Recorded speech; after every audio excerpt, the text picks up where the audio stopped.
Seuss's sleep book. Dr. Seuss's sleep book. Now, mind you, I have never, ever seen this book before. And I was at Goodwill today. I was like, you know what? Let me go look for some books. And this is the book that I found. So like, I was like, wow, perfect. Because I've been reading the same two books for like the past couple weeks. You know what I'm saying?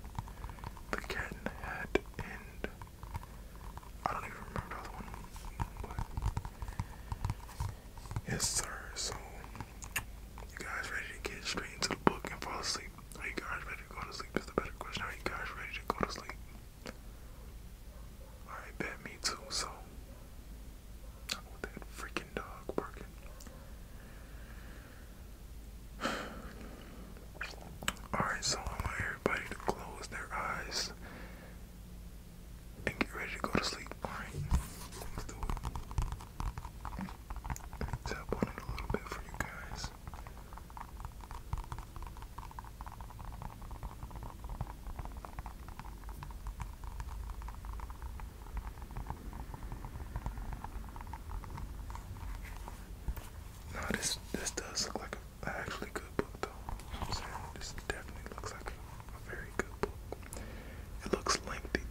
out in the west, in the town of Merced, the Hinklehorn Honking Club just went to bed.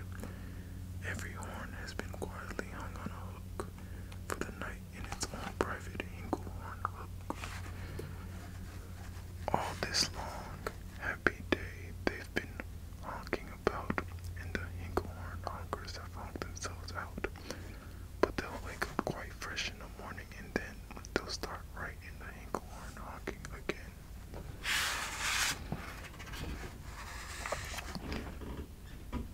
Everywhere creatures are falling asleep. The collapsible frink just collapsed in a heap, and by adding the frink to the others before, I am able to give you the who's asleep score. Right now, 40,404 creatures are happily, deeply in slumber. I think you'll agree that's a whopping fine number. Counting up sleepers, just how do we do it? Really quite simple. There's nothing much to it. We found out how many, we learned the amount by an audio telly count on a mountain halfway between Reno and Rome. We have a machine in a plexiglass dome which listens and looks into everyone's home. Whenever it sees a new sleeper go flop, it jiggles and lets a new big old ball drop. Our chap counts these balls as they plop in a cup, and that's how we know who is down and who is up.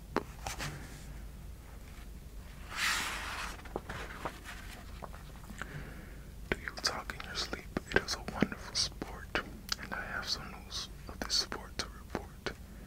The world champion sleep talkers Joe and Mo Redzov have just gone to sleep, and they're talking their heads off. 45 years now.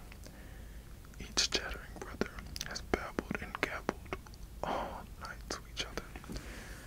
They've talked about laws and they've talked about cause. They've talked about bars and they've talked about flaws. They talked about quite a lot about old Santa Claus. And the reason I'm telling you this is because you should take up this sport. It's just fine for the jaws.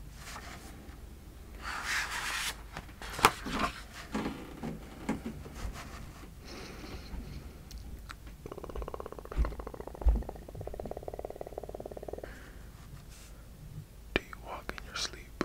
I just had a report of some interesting news of this popular sport. Near Finnegan Fen, there's a sleepwalking group, which not only walks, but it walks a lope.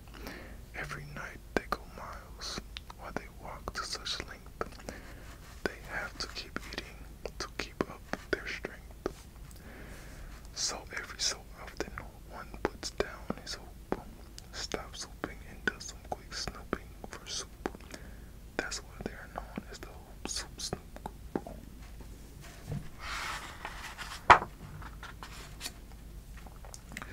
Sleepwalking too are the curious grindles who sleepwalk on hills with assorted size candles. The grindles walk nightly in slumbering peace, in spite of slight burns from the hot dripping grease. The grindles wear candles because they walk far, and if they wake up, want to see where they are.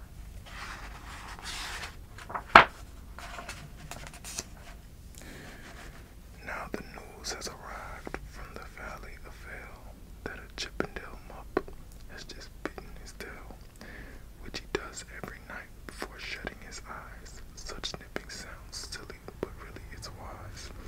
He has no alarm clock, so this is the way he makes sure that he'll wake at the right time of day. His tail is so long he won't feel any pain, so the nip makes the trip and gets up to his brain. In exactly 8 hours, the Chippendale mupp will at last feel the bite and yell ouch and wake up.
that's why I'm bothering telling you this.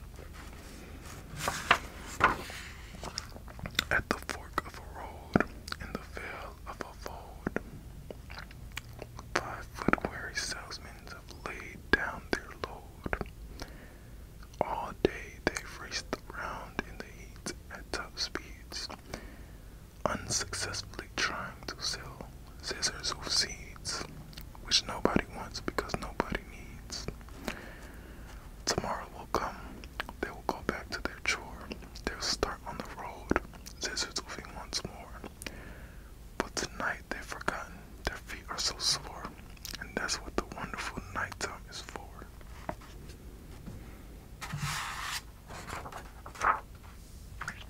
Everywhere creatures have shut off their voices, they've all gone to bed in the beds of their choices. They are sleeping in brushes, they are sleeping in crannies, some on their stomachs and some on their fannies. They're peacefully sleeping in comfortable holes, some even on soft tufted barbershop poles. The number of sleepers is now past the millions, the number of sleepers is now in the billions. They're sleeping on steps, and on strings and on floors, in mailboxes, ships, in the keyholes of doors. Every worm on a fish hook is safe for the night. Every fish in the sea is too sleepy to bite. Every whale in the ocean has turned off his spout. Every light between here and far Fudo is out. And now adding things up, we are way beyond billions. Our sleep store is now up in the zillions. 99 zillion, 9 trillion and 2 creatures are sleeping.